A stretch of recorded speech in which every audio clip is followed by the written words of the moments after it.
Hello दोस्तों आज की वीडियो में बात करने वाले हैं दोस्तों कि हमारे जो सर्वो मोटर होता है वह क्या होता है तथा इसका यूज हम कहाँ करते हैं। जैसे कि आप जानते हैं कि इंडस्ट्रीज में या फिर किसी इंडस्ट्रीज या किसी फैक्ट्रियों में आजकल सब ऑटोमेशन ऑटोमेशन का काम हो रहा है। मतलब ऑटोमेशन से ही हमारा इंडस्ट्री चलती है, क्योंकि ऑटोमेशन में हमारा काफ़ी प्रॉफिट होता है दोस्तों, क्योंकि हमारा टाइम की बचत होती है। ऑटोमेशन में ये होता है दोस्तों कि हमारे एक प्रॉपर समय में हम इसका यूज कर प्रॉपर समय में प्रॉपर पोजीशन में मोटर को हम स्टॉप या रन करा सकते हैं। इसलिए हम नॉर्मल मोटर का यूज नहीं करते, इसलिए वहाँ पर हम सर्वो मोटर का यूज करते हैं। अब बात करें दोस्तों सर्वो मोटर क्या है। अगर सबसे पहले अगर दोस्तों आप चैनल पे नए हैं तो चैनल को सब्सक्राइब कर लीजिए। चलिए वीडियो शुरू करें दोस्तों। अगर डिफिनीशन की बात करें दोस्तों की डिफिनीशन होता है it is a defined and electric motor that allows for precise control for angular and linear position speed and torque.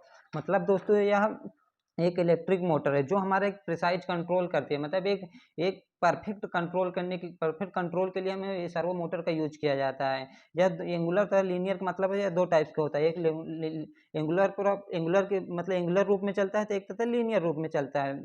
अब बात करें दोस्तों कि इसमें क्या क्या पार्ट होते हैं। इसमें मेनली अगर पार्ट से पहले दोस्तों इसमें देखें तो इसका प्रॉफिट क्या है। प्रॉफिट मतलब इसमें तो जो बहुत ज़्यादा हाई टॉर्क भी हमें प्राप्त होता है। हाई टॉर्क प्राप्त होता है, क्योंकि वोल्टेज हम जैसे जैसे जानते हैं कि दोस्तों कि हमें रेटिंग के अनुसार हमारे कई प्रकार के सर्वोमीटर आते हैं। जैसे मतलब हमारा वोल्टेज ज़्यादा करेंगे, वोल्टेज ज़्यादा हम बढ़ाएंगे तो दोस्तों हमारा टॉर्क भी बढ़ेगा। टॉर्क बढ़ाएंगे दोस्तों को उसका टॉर्क अगर बढ़ाएंगे तो टॉर्क बढ़ाने से हमारा सर्वो मोटर की साइज भी बड़ी होती जाती है। इसलिए हम जितना अधिक टॉर्क के मोटर यूज करेंगे उसकी साइज उतना ही बड़ा होता जाता है। अब इसमें अगर कंस्ट्रक्शन में देखें दोस्तों कि इसमें मेनली तीन पार्ट होते हैं। एक तो होता है हमारा दोस्तों मोटर में हमारा मोटर मतलब हमारे पास अगर एसी या डीसी दोनों प्रकार के हम मोटर का यूज कर सकते हैं। इसमें हम एसी तथा डीसी दोनों प्रकार के मोटर का यूज कर सकते हैं। इसमें हम जैसे हमारे पास पावर सोर्स हमारे पास क्या रहता है उसके अनुसार हम इसका एसी और डीसी मोटर का यूज करते हैं, या फिर हमारे रिक्वायरमेंट कैसी है उसके अनुसार हम एसी डीसी का सिलेक्शन कर सकते हैं। अगर सेकंड पार्ट की बात करें देखो, सेकंड मेन पार्ट जो होता है वह होता है हमारा दोस्तों सेंसर। इसमें जो मेन पार्ट होता है दोस्तों उसका सेंसर होता है। सेंसर का मतलब इसमें सेंसर इस तरह का लगा सकते हैं, या पोटेंशियोमीटर प्रकार का सेंसर हो सकता है, पोटेंशियोमीटर हो सकता है, या फिर इनकोडर भी लगा सकते हैं, या फिर कोई भी अदर डिवाइस लगा सकते हैं। मतलब जो कोई अदर डिवाइस सेंसर के रूप में यूज कर सकते हैं, जो हमारा एक एक परफेक्ट पोजीशन को मेजर कर सकते हैं। मतलब एक परफेक्ट पोजीशन को मेजर कर सकते हैं जिसका हमें और फीडबैक दे सके। जो परफेक्ट पोजीशन को मेजर सकते हैं, या फिर स्पीड या टॉर्क को भी पोजीशन को मेजर कर सके। अगर नेक्स्ट बात करें दोस्तों, नेक्स्ट हमारा पार्ट मेन इसमें आता है कंट्रोलर। इसमें थर्ड पार्ट आता है कंट्रोलर का यूज मेनली इसमें किया जाता है। कंट्रोलर का मतलब यहाँ पे कंट्रोलर का कार्य ये होता है दोस्तों, जैसे कि हमारे कंट्रोलर में जो इसमें सिग्नल को कंपेयरमेंट करता है। सिग्नल को कंपेयर मतलब जैसे हमारे जो सेंसर के द्वारा सिग्नल, मान लीजिए एक हमारा सेंसर के द्वारा सिग्नल आया तथा एक हमारा जो आउटपुट हमें ज़रूरत होती है, आउटपुट के अनुसार जो हमारा जो फीडबैक सिग्नल है उसको हमें कंपेयर करके उतना ही वोल्टेज तथा करंट जनरेट करके हमारी जो मोटर है मोटर को रन कराता है। मतलब हमारी उतना ही वोल्टेज तथा करंट देकर मोटर को रन कराता है तथा उतना ही एंगल पे हमारा ये रोटेट करता है। मतलब एक हिसाब से देखें तो यह हमारे क्लोज लूप की तरह चलता है। इसमें देखें जो स्टेपर मोटर लास्ट वीडियो में देखा, स्टेपर मोटर हमारा ओपन लूप रहता है, लेकिन यह क्लोज लूप रहता है। क्लोज लूप मतलब दोस्तों इसमें 180 डिग्री तक रोटेट होता है। यह मोटर 180 डिग्री तक हमारा रोटेट होता है।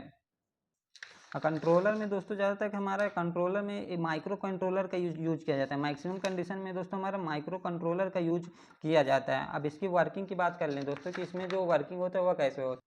अगर इसकी वर्किंग की बात करें दोस्तों तो वर्किंग में सबसे पहले जो सेंसर के द्वारा हमारा जो आउटपुट आता है, सेंसर के द्वारा जो हमारा सिग्नल आता है, सिग्नल को हम यहाँ पहले बात कंट्रोलर के द्वारा कंपेयर किया जाता है। कंपेयर करने के बाद इसमें यह किया जाता है, कंपेयर करने के बाद इसमें हम पावर एम्पलीफायर में इसको सेंड करते हैं। पावर एम्पलीफायर मतलब यह maximum power amplifier H bridge का यूज करते हैं। इसमें एच ब्रिज का यूज पावर एम्पलीफायर के रूप में करते हैं, जो हमारा वोल्टेज तथा करंट को वोल्टेज तथा करंट को चेंज कर देता है। वोल्टेज तथा करंट को चेंज करके हमें जो डिजायर्ड रहता है कि कितने पर हमारे ऊपर कितने पर चाहिए था कि कितने पर कंट्रोल करना है, उसके अनुसार हमें चेंज करके मोटर को रन कराता है। मतलब यह मोटर को रन कराता है वोल्टेज तथा करंट को चेंज करके।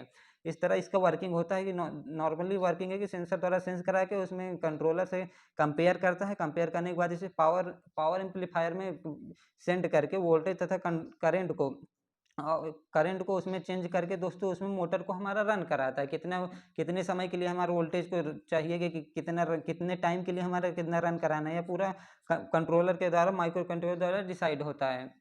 अब बात करें दोस्तों, जो हमारा यही सेम काम हम देखें तो हमारे स्टेपर मोटर में भी यूज किया जाता है। अगर दोनों में देखें डिफरेंस क्या होता है, स्टेपर मोटर तथा सर्वो मोटर में हमें क्या डिफरेंस रहता है, उसमें मेनली डिफरेंस देखें तो